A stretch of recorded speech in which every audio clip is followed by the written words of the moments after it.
கிழமை இங்கே வந்தாங்க. இங்கே வந்து சேர்ந்துட்டு திங்கள் செவ்வாய் புதன் வியாழன் 4 நாள் இங்கே தான் தங்கியிருந்தாங்க. இது ஒரு ஏரியான்னு வச்சுக்கோங்களேன். இப்போ தான் இது பள்ளி ஆயிடுச்சு, எல்லாமே ஆயிடுச்சு. இந்த கோத்தியில் இருக்கிற அல்லாஹ் தாலாவே புகழ்ந்து பேசுவான். லமஸ்ஜிதுல் உஸிஸ அலா தக்வா மின் அவ்வல் யௌம். அதாவது முதல் நாள் தக்வாவோடைய அடிப்படையில் கட்டப்பட்ட பள்ளிவாசல் தான் இது. இந்த பள்ளிவாசல் நபி ஸல்லல்லாஹு அலைஹி வஸல்லம் அவங்க வந்த உடனே நேராக அந்த தோட்டங்கள் தெரியும் பார்த்தீங்களா, அந்த இடத்துல தான் வந்து ஃபஸ்ட்டு வராங்க, அங்கே இருக்கிறாங்க. அந்த தோட்டங்கள் பேரும் முஸ்தவில் அப்படின்னு சொல்லுவாங்க.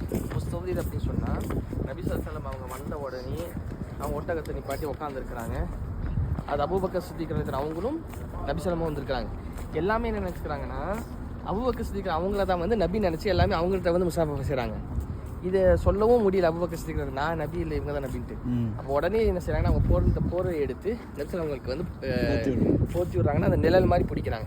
வெயில் அடிக்கிறதுனால நிழல் மாதிரி பிடிக்கிறாங்க. அப்போதான் எல்லாமே ஓகே இவங்க தான் வந்து நபி அப்படின்னு சொல்லிட்டு அந்த சம்பவம் நடந்ததுன்னு அதுதான். அந்த தோட்டங்களில் ஒரு இடத்துல வந்து அந்த சம்பவம் நடந்தது. சரிங்களா?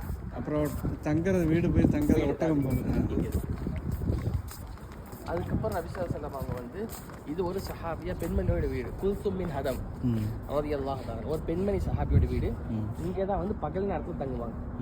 இரவு நேரத்தில் இங்கே ஒரு கருப்பு கலர் போர்டு இருக்கு பார்த்தீங்களா, இந்த இடத்துல தான் வந்து சஅத் பின் ஹைஸமா ரலியல்லாஹு தஆலா இது இங்கே வந்து 4 நாள் தங்குவாங்க. இரவு நேரங்கள் அங்கே தங்குவாங்க, பகல் நேரத்தில் இங்கே தங்குவாங்க. இங்கே தங்கும் போது தான் ஆலோசனை செய்யும்போது ஃபஸ்ட் நம்ம என்ன செய்வோம், பள்ளிவாசல் கட்டுவோம் அப்படின்னு சொல்லிட்டு இந்த இடத்துல பள்ளிவாசல் கட்டுறாங்க.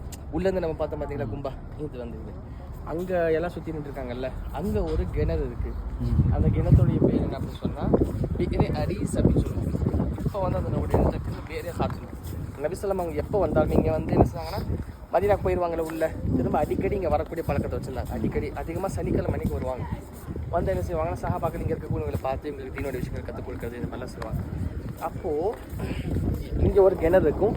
எப்போ வந்தாலுமே அங்கே உட்காந்து தான் வந்து சஹாபாக்களோட பேசுவாங்க. உட்காந்து நபி ஸல்லல்லாஹு அலைஹி வஸல்லம் இந்த உலகத்திலேயே 10 பேருக்கு சொர்க்கவாசிகள்னு சொல்லியிருக்காங்க. ஆஷரே முபஷரா அப்படின்னு சொல்லுவாங்க. 10 சஹாபாக்களுக்கு நீங்கள் சொர்க்கவாசிகள் அப்படின்னு சொல்லி, அதில் 3 சஹாபாக்களுக்கு இங்கே உட்காந்து தான் அந்த சுப செய்தியை சொல்லுவாங்க.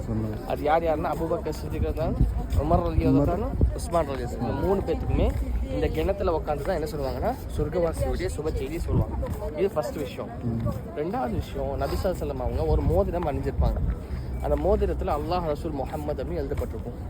நபி ஸல்லல்லாஹு மௌத்துக்கு பிறகு அந்த மோதிரம் வந்து யாருக்கு கொடுக்கப்படும்னா அது அபூபக்கர் சித்திக் அவங்க தான் ஹலீஃபா இருந்தாங்க.